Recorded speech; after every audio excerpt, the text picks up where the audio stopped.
The red dust of Mars swirled outside the reinforced windows of the Smith family's colony home.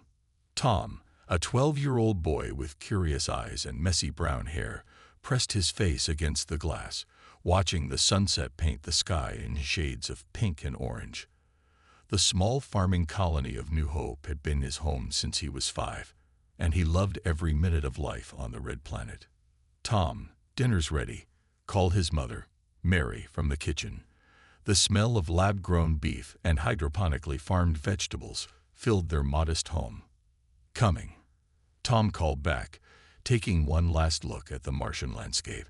The colony's protective dome sparkled in the fading sunlight, its transparent panels keeping the harsh environment at bay, while allowing the 100 or so colonists to live comfortably. As the family sat down to eat, the colony's emergency sirens began to wail. Tom's father, James, immediately reached for his tablet, his military training evident in his quick reactions. Before he could access the colony's alert system, all their devices went dark. "Stay here," James ordered, his voice firm but calm. He moved to the window, and his jaw dropped. "Mary, Tom, come look at this." Hovering above the dome was a massive ship, its metallic surface reflecting the last rays of the setting sun. It was like nothing they had ever seen before, smooth, oval-shaped, and easily 10 times the size of the colony's largest building. "First contact," James whispered, his military background helping him maintain composure despite the extraordinary situation. The colony's emergency channels crackled to life. "This is Colony Administrator Wilson. Our visitors have made peaceful contact. They call themselves the Collectors. They're scientists, explorers, and they want to meet us. All colonists are to gather in the main hall. This is not a drill." Tom couldn't contain his excitement. "Real aliens, Dad. Can we go see them?" James looked at Mary, who nodded nervously.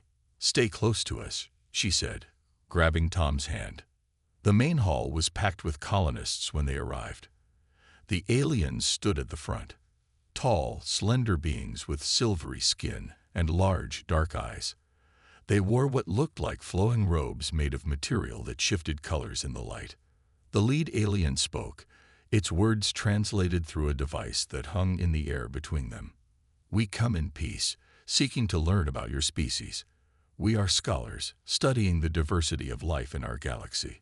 We wish to establish diplomatic relations with your colony." The next few hours were filled with careful discussions between the colony leadership and the aliens. The Collectors seemed particularly interested in human children, asking many questions about their development and education. Tom noticed how they kept looking at him and the other kids, their dark eyes seeming to study every movement. That night, Tom couldn't sleep. The excitement of meeting real aliens kept him tossing and turning. Around midnight, he heard a soft humming sound coming from outside his window. As he got up to investigate, a pale blue light filled his room. Tom tried to scream, but no sound came out. His body felt heavy, and his vision began to blur. The last thing he saw was his bedroom wall dissolving into nothingness, and the cold, emotionless eyes of a collector staring down at him. When James and Mary rushed into their son's room minutes later, having heard a strange noise, they found it empty. The window was sealed, the security systems showed no breaches, and Tom's bed was still warm. "Tom!" Mary screamed, her voice echoing through the colony's corridors. James immediately contacted colony security, but they found nothing. No signs of forced entry, no evidence of what happened.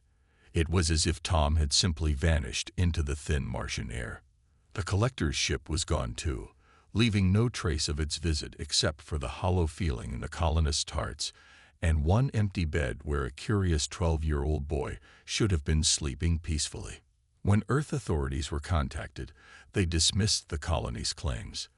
"Mass hysteria," they said. "Stress-induced hallucination," they wrote in their reports. But James knew better. He had seen the look in those alien eyes, and he wouldn't rest until he found his son. 3 months after Tom's disappearance, James sat in his home office on Mars, surrounded by screens filled with data. Dark circles under his eyes showed how little he had slept. While Mary had thrown herself into community work to cope with their loss, James had used his old military intelligence skills to dig deeper into what happened that night. "You need to sleep," Mary said, placing a cup of coffee beside him. She paused, looking at his screens. "Have you found anything?" James rubbed his tired eyes. "The official reports are wrong. I found something interesting." He pulled up a file marked Classified on his main screen. "There are other cases, Mary. Children disappearing from outer colonies, always after strange lights in the sky, always dismissed as imagination or hysteria." Mary's hand shook as she sat down. "How many?" 15 cases in the past year alone, all covered up." James showed her a map of the solar system, red dots marking each disappearance. "The pattern is clear. They're testing our defenses, taking kids from the places they think we won't notice." A soft beep came from one of his screens. James sat up straight, suddenly alert. Someone had responded to one of his encrypted messages, someone who shouldn't have been able to. The message was simple: "Meet at the old mining station. Sector 7. Come alone. We know about Tom." Mary grabbed his arm. "It could be dangerous." "Everything about this is dangerous," James replied, already putting on his environment suit. "But it's the first real lead we've had." The old mining station sat abandoned on the Martian surface, its metal walls red with decades of dust. James checked his oxygen levels as he approached. His suit's lights showed the way through the dark entrance. Inside, he found a woman waiting. She wore a plain black suit with no identifying marks, but her posture spoke of military training. "Agent White," she said simply. "I represent Guardian." "I've never heard of Guardian," James replied, his hand near his emergency beacon. The woman smiled. "That's the point. We're the organization Earth created but never told anyone about. The real first contact happened 30 years ago, and it didn't go well. Since then, we've been preparing in secret." She activated a holographic display showing massive ships hidden in asteroid belts and under ocean floors. "Earth isn't as defenseless as the collectors think. We have a fleet, advanced ships built using reverse-engineered alien technology. We've kept them hidden, waiting for the right moment." "Why tell me this now?" James asked, though he already knew the answer. "Because your son isn't the only one they've taken. We've been tracking the collectors for years. They're not scientists, they're monsters. They experiment on young specimens from different species, trying to understand how we develop intelligence and emotions. Your background and your search for Tom have put you on their radar. We need your help." James felt a mix of hope and anger rise in his chest. "You knew about this. You let them take our children." "No," Agent White said firmly. "We've saved many, redirected their ships when we could. But we needed to know more about their operations before we could strike back. Now, thanks to your investigation, we have a location. We've found their research facility." She showed him another hologram, a strange structure floating in deep space. "Your son is there, James, along with dozens of other children from different species. The collectors thought they could hide their work forever, but they made a mistake." "What mistake?" James asked. Agent White's face hardened. "They thought humans would give up. They didn't understand that a parent's love is the deadliest force in the universe. They didn't know that Earth has teeth." She held out a small device. "This will give you secure access to Guardian's network. We're planning a rescue operation, and we need your help. Are you ready to show the collectors why they should have never touched our children?" James took the device, thinking of Tom's empty room back home. "When do we start?" "Now," Agent White said.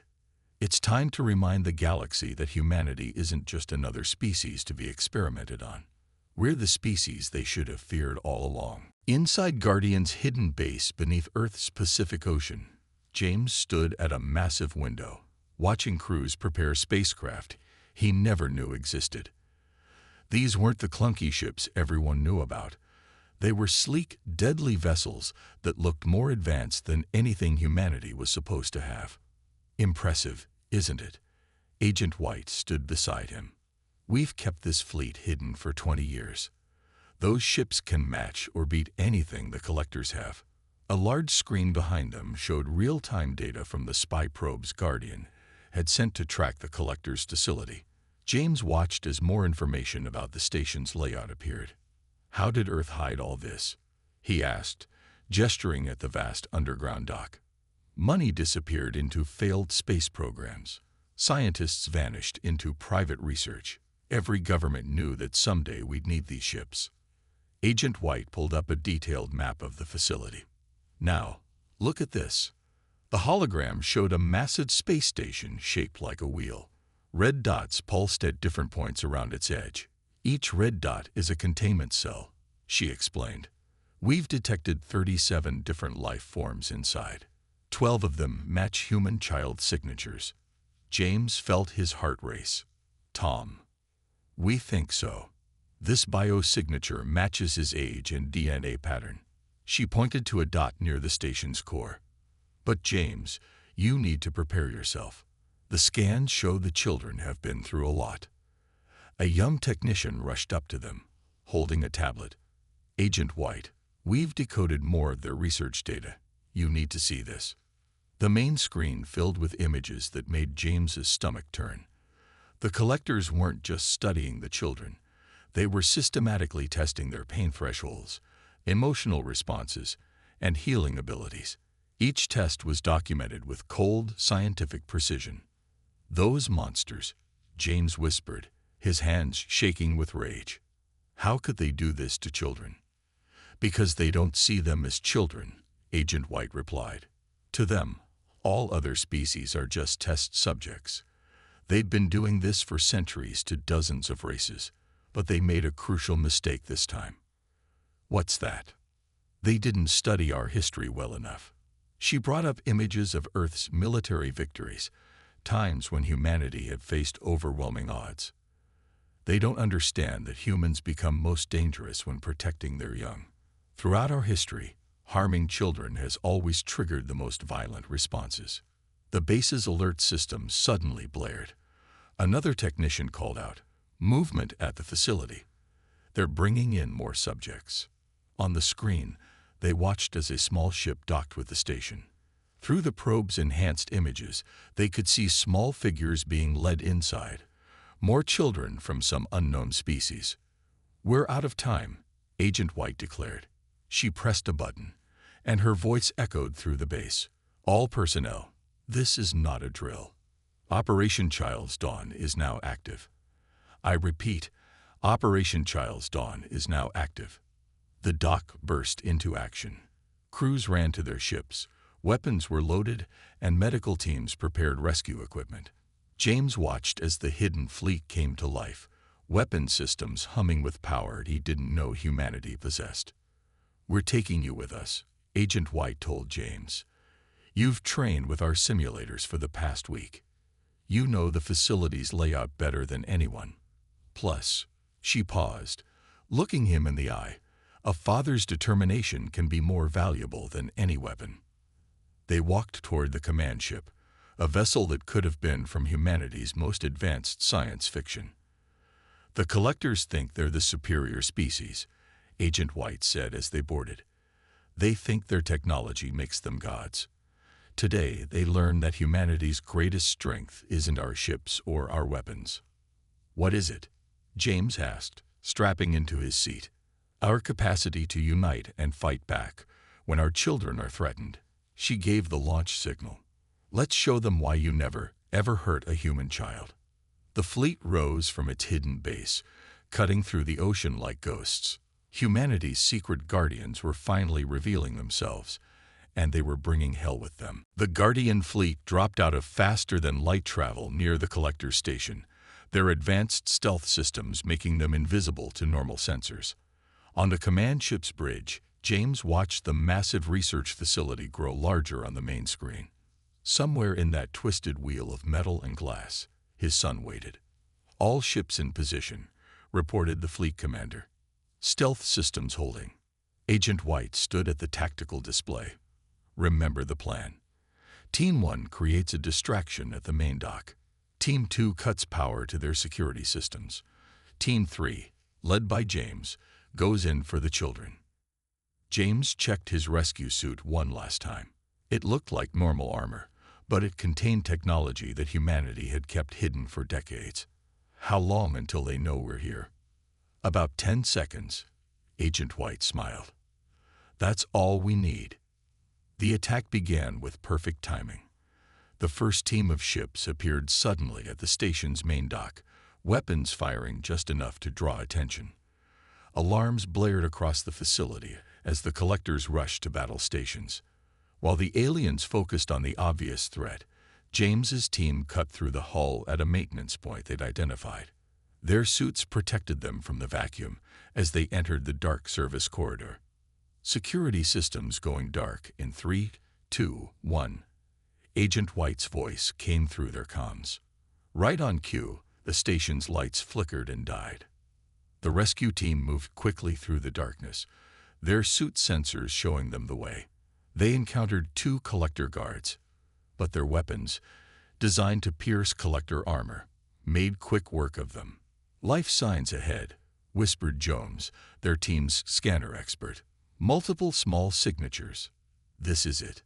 They reached a heavy door marked with alien symbols. James's suit translated them. "Specimen containment."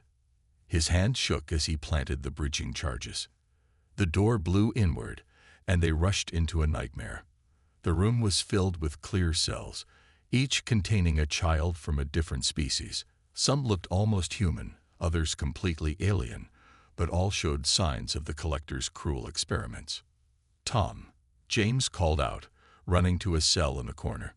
His son lay curled up on a small bed, looking thin and pale. Angry red marks covered his arms where the collectors had tested his pain responses. "Dad." Tom's voice was weak, but his eyes showed a spark of hope. "You came." "Always," James said, his voice breaking as he used his suit's energy beam to cut through the cell's lock. "I will always come for you." Around them, the rest of the team was freeing the other children. Some alien children shrank back in fear, while others reached out desperately for help. The team's translators worked overtime, offering soft words of comfort in dozens of languages. "Multiple hostile contacts approaching," Jones warned. "They know we're here." James picked up Tom, who felt too light in his arms. "How many?" "At least 30 collectors, heavily armed." Agent White's voice crackled over the comms. "Exit Route B is clear. We've got medical ships standing by. Get those kids out now." They moved as quickly as they could with their precious cargo. The alien children who could walk helped carry those who couldn't. James saw tears in his teammates' eyes as they witnessed the full extent of the collector's cruelty. The station rocked with explosions as they reached their extraction point. Through the viewport, James could see the Guardian fleet engaging the collector's ships. The secret fleet's superior technology was obvious. Where the collector's weapons bounced harmlessly off their shields, Guardian's weapons cut through the alien defenses like paper. "This is for our children," the fleet commander's voice echoed through all channels, broadcasting in every language. "Remember this day. Remember what happens when you harm human children." Tom gripped his father's armor weakly. "The other kids," he whispered. "They hurt them too. Every day. Made us watch. They'll never hurt anyone again," James promised, holding his son close as they reached their rescue ship. "Humanity was sleeping, but we're awake now. And we're very, very angry." The rescue ships pulled away from the station, carrying their precious cargo to safety. Behind them, Guardian's fleet began the systematic destruction of the facility, erasing every trace of the collector's cruel research. The children were safe, but this was just the beginning. Humanity had revealed itself, and the galaxy was about to learn why that was the collector's worst nightmare. The United Nations Emergency Council chamber was silent as they watched the video evidence from the collector's facility. On the massive screen, scenes of children, human and alien, being tortured played out in horrible detail. The footage had been recovered from the station's databases during the rescue. These recordings were transmitted to every government on Earth an hour ago, Guardian's director announced. He was a tall man with gray hair who had never appeared in public before today. The time for secrecy is over. World leaders sat in stunned silence. The president of the African Union was the first to speak. How many children? 327 over the past 5 years, the director answered. From 15 different species, including humans. The collectors saw us as easy targets because we appeared primitive compared to them. The room erupted in angry shouts and demands for action. The director raised his hand for silence. Guardian has already rescued the children and destroyed one facility. But we've discovered something worse. He brought up a new map showing dozens of red dots across the galaxy. These are other collector research stations. There are more children out there. Tom's medical recordings appeared on screen. The boy lay in a hospital bed at Guardian's secret medical facility, his father James beside him. Despite the best care, the scars of his ordeal were clear. The children are healing physically, a doctor reported via video link. But the mental trauma. They forced the children to watch each other's torture, made them listen to each other's screams, all in the name of their twisted science. The Chinese premier stood up. We have hidden our strength long enough. I vote for full military response. One by one, every nation agreed. For the first time in human history, Earth stood completely united. The director nodded. Guardian has prepared for this day. We have ships hidden in every corner of the solar system. Advanced weapons, shields, faster-than-light drives, technology we reversed engineered and improved upon over decades. We're ready for war. Screens around the room showed massive hangars opening in mountains, under oceans, and on the far side of the moon. Ships that humanity wasn't supposed to have rose from their hiding places, hundreds of them, then thousands. My God, breathed the British Prime Minister. How did you build all this in secret? Every nation contributed. The director explained. Those failed space programs, those wasted military budgets, they all went here. We knew that someday humanity would need these ships. That day has come. A signal came in from one of the alien children rescued with Tom. Its translation appeared on screen. My people will help. The collectors have hurt many of our young ones too. We have ships hidden like yours. More messages followed. Other species reaching out, offering alliance. They too had hidden their true strength, waiting for the right moment to strike back. The director's face hardened.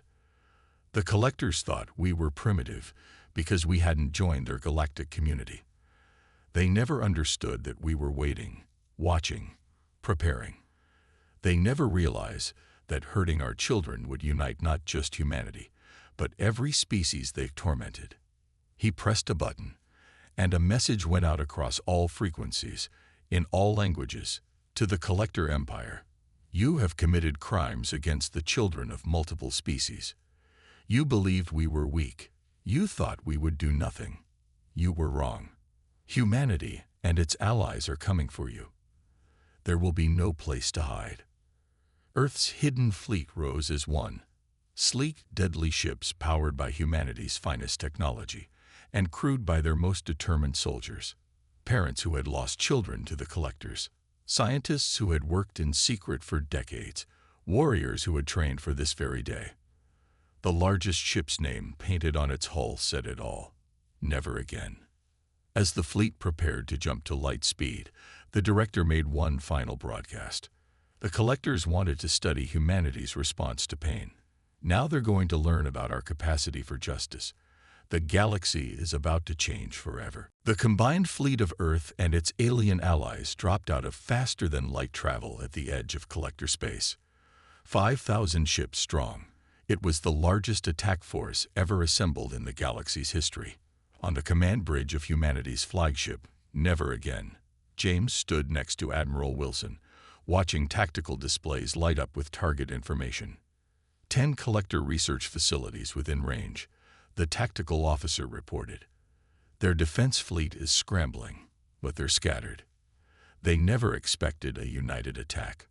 Tom's voice came through James's personal comm unit from the medical ship where he was helping other rescued children. Dad, be careful. The collectors, they have scary weapons we saw during tests. Don't worry, son, James replied softly. They're not the only ones with secrets. Admiral Wilson's voice boomed through the fleet's communication channels. All ships, commence Operation Daybreak. Remember your training. Remember why we're here. Phase 1 begins now. The human fleet split into 5 groups, each partnered with ships from different alien races. Their first targets were the research facilities. No more children would suffer at the collectors' hands. The collectors launched their defense ships, but they were too late. Humanity's hidden fleet had spent decades preparing for this moment. Their weapons cut through the collectors' shields like they weren't even there. How? A captured collector scientist asked as facility after facility fell. Your species was primitive. We monitored your public space program. You monitored what we wanted you to see. James told him as guards led him away. While you watched our old rockets, we studied your crashed ships. While you thought we were decades behind you, we were actually centuries ahead. At every facility they attacked, they found more evidence of the collectors' cruelty. But they also found something unexpected. Hundreds of adult prisoners from various species, all parents who had tried to rescue their children and failed. Release them all, Admiral Wilson ordered. Show them their children are safe. Let them join us if they want revenge. The freed parents did join, their rage making them powerful allies. They knew the facility's layouts, the collectors' protocols, their weaknesses. The attack became a flood that the collectors couldn't stop. On the 3rd day of battle, they found the collectors' main research center. It was massive. A station twice the size of Earth's moon. But it wasn't the station size that made everyone pause. It was the thousands of stasis pods they found inside, filled with children from hundreds of different species, some dating back centuries. They've been doing this for far longer than we thought, Agent White said, her voice shaking with anger. This isn't science. This is evil. The collector leaders tried to negotiate. They offered technology, knowledge, power. But humanity and their allies had a simple response: surrender or be destroyed. You don't understand, the Collector High Commander pleaded. Our research was necessary. We needed to understand how different species develop, how they handle pain, fear. Admiral Wilson cut the transmission. I think we've heard enough. All ships, execute final attack pattern. The combined fleet surrounded the main station. Each ship fired at exactly the same moment, their weapons combining into a single devastating blast. The station, the pride of the Collector Empire, collapsed in on itself. As debris floated in space, Admiral Wilson sent a final message to any surviving collectors. Let this be a lesson to the galaxy. Humanity kept itself hidden, not because we were weak, but because we were watching. We saw every crime you committed. We prepared. We made allies. And now you understand why parents across the galaxy tell their children that humans are the ones you never, ever cross. James watched from the bridge as rescue ships began collecting the stasis pods. How many children do you think we can save?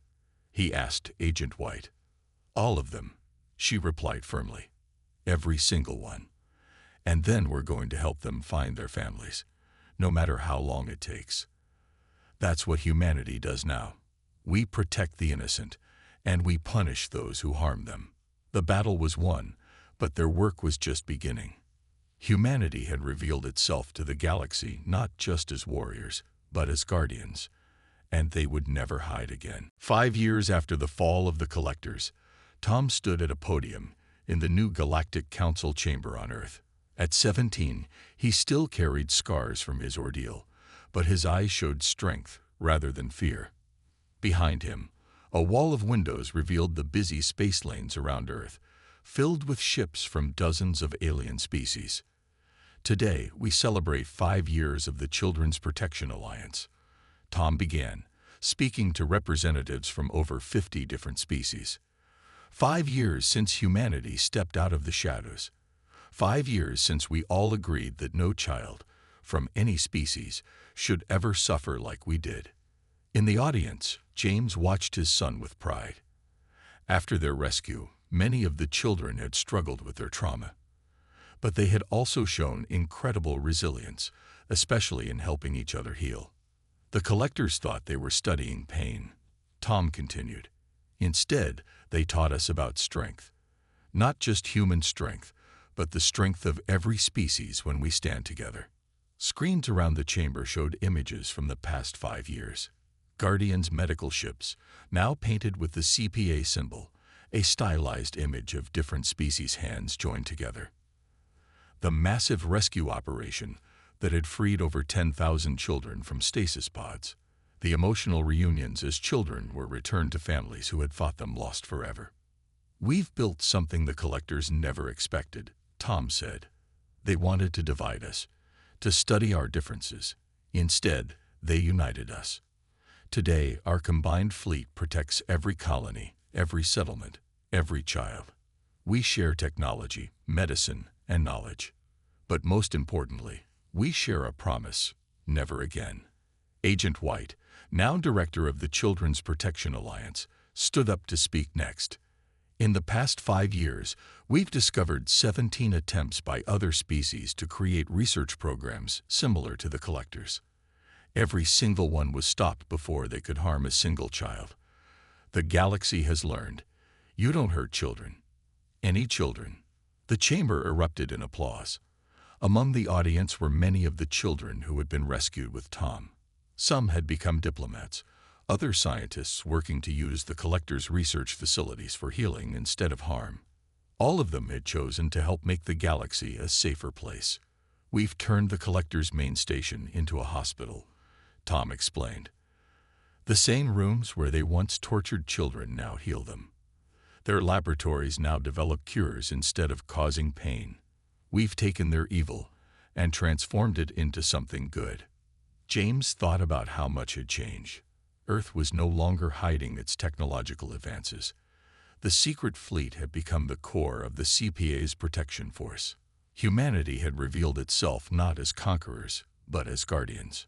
Some ask why Earth hid its true capabilities for so long, Tom said, nearing the end of his speech. The answer is simple. We were waiting. Not just building ships and weapons, but watching, learning.